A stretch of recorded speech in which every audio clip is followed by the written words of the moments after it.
Hi, I am Dr. Abhinav Sharma, Senior Consultant, Pediatrics and Neonatology, Cloudnine, Gomti, Nagar, Lucknow. Friends, despite the babies appearing well, 1 in 100 babies might be having a heart disease. And out of them, approximately 25% of them will have a critical congenital heart disease. What do we mean when we say critical congenital heart disease? Critical congenital heart disease are those heart diseases that will require a surgical intervention within the first month of life. Otherwise, this may lead to death or a poor neurodevelopmental outcome in the child. Can we screen the presence of the heart disease in these babies? Yes, we can now. And is it difficult? No, it is not difficult. It can be done with a very readily available point of care device called pulse oximeter. The pulse oximeter detects what is called as SpO2. SpO2 is percentage saturation of your hemoglobin with oxygen.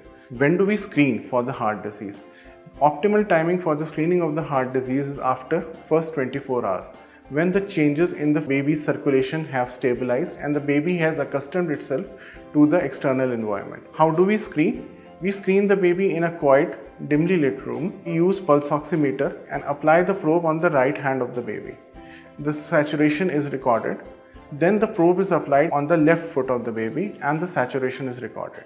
If the SpO2 readings on the right hand are more than 95% and the difference in the saturation between the right hand and the left foot is less than 3%, we consider the test as passed and baby does not need to undergo any further testing. On the other hand, if the readings are not satisfactory, then the doctor may go for either repeat test or may directly order an echocardiography, depending upon the values obtained. Pulse oximeter can detect all the heart disease? No. Sometimes the pulse oximeter may fail to detect certain conditions.